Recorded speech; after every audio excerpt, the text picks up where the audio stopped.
Hi friends, welcome to my channel. இன்றைக்கி என்ன video பார்க்க போகிறோன்னா, நம்ம லாஸ்ட் வீடியோவில் பட்டர் எடுத்தோம் இல்லையா, அந்த பட்டர் வச்சு பட்டர் பிஸ்கட் தான் பண்ண போகிறேன்.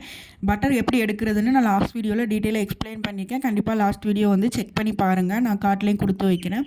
பாருங்கள், வாங்க. ஃபஸ்ட்டு வீட் பிஸ்கட் செய்கிறதுக்காக நான் வந்து ஒரு டம்ளர் தான் எடுத்திருக்கேன். டம்ளரில் வந்து நம்ம டம்ளரோ ஏதாவது ஒரு கிண்ணம் எதுனாலும் எடுத்துக்கலாம். எது எடுக்கிறோமோ அதே அளவாகவே எல்லாத்தையுமே எடுத்துக்கலாம். இப்போ நான் அந்த டம்ளரில் வந்து ஒரு அரை டம்ளர் வந்து நாட்டு சர்க்கரை எடுத்துக்கிறேன். நாட்டு சர்க்கரையோடு சேர்த்து 2 ஏலக்காய் சேர்த்து இதை நல்லா மிக்ஸி ஜாரில் போட்டு நல்லா பொடி பண்ணி எடுத்துகிட்டு வந்துடுறேன்.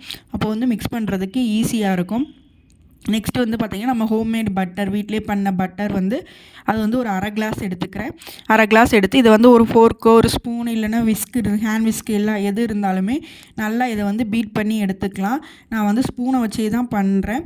ஸோ நல்லா இந்த மாதிரி அடித்து கொடுத்துட்டே இருந்தோன்னா இதோட கலர் வந்து பார்த்திங்கன்னா நல்லா ஒரு சேஞ்ச் ஆகும். பாருங்கள், இப்போ நல்லா சேஞ்ச் ஆகிடுச்சு. இப்போ நம்ம அரைச்சி வச்ச நாட்டு சர்க்கரையும் அந்த ஏலக்காயை அரைச்சோம் இல்லையா, அந்த இதை வந்து இதில் வந்து நான் சேர்த்துக்கிறேன். சேர்த்து நல்லா சலித்து உள்ளே வந்து சேர்த்துக்கலாம். இப்போது இந்த சர்க்கரையை சேர்த்துட்டு நல்லா இதையுமே அந்த பட்டர் கூட வந்து நல்லா மிக்ஸ் பண்ணி விட்டுடலாம். சர்க்கரை இருந்ததே தெரியாத அளவுக்கு நல்லா மிக்ஸ் பண்ணிடலாம். பாருங்கள், நல்லா மிக்ஸ் பண்ணி எடுத்துட்டேன்.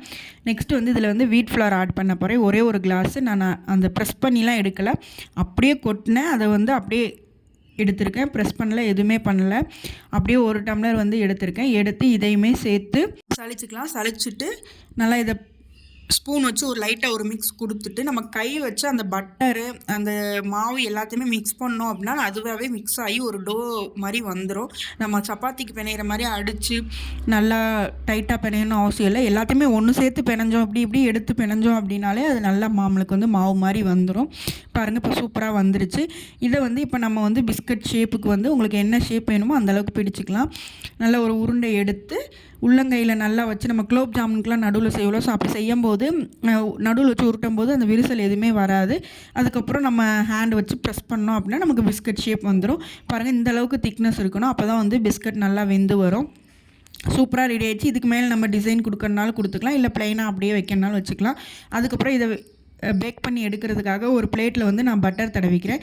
தடவிட்டு நம்ம செஞ்சு வச்ச பிஸ்கட்டில் எல்லாமே இதில் வந்து அரேஞ்ச் பண்ணிடலாம். கொஞ்சம் கேப் விட்டே வைங்க, அப்போ தான் வேகிறதுக்கு வந்து கரெக்டாக இருக்கும். இந்த பக்கம் பார்த்திங்கன்னா ஒரு குக்கரில் வந்து அடியில் ஸ்டாண்ட் வச்சு அதுக்கு மேலே இந்த பிளேட்டை வந்து நான் ப்ரீஹீட்லாம் எதுவுமே பண்ணலை, டேரெக்டாக தான் வச்சேன். இந்த பிளேட்டை வச்சு கரெக்டாக ஒரு 20 மினிட்ஸ் ஆச்சு இந்த பிஸ்கட் வேகிறதுக்கு. பாருங்கள், இந்த மாதிரி கத்தி வச்சு எடுத்து பார்த்தோம் அப்படின்னா அது மூவ் ஆகணும். சாஃப்டாக தான் தெரியும், பட் இந்த மாதிரி மூவ் ஆனவுடனே நம்ம எடுத்துடலாம். இந்த மாதிரி எடுத்து பாருங்கள், சூப்பராக வந்து எல்லா பிஸ்கட்டுமே பேக் ஆகிடுச்சு. இது எடுத்த உடனே சாஃப்டாக தான் இருக்கும். ஒரு 1/2 அன் ஹவர் கழித்து எடுத்து உடச்சி பார்த்தீங்கன்னா நல்லா கிறிஸ்பாக சூப்பராக இருக்கும். இது மாதிரி வீட்டிலேயே நீங்களும் உங்கள் குழந்தைங்களுக்கு செஞ்சு கொடுங்க, ரொம்ப ஹெல்த்தியாக இருக்கும்.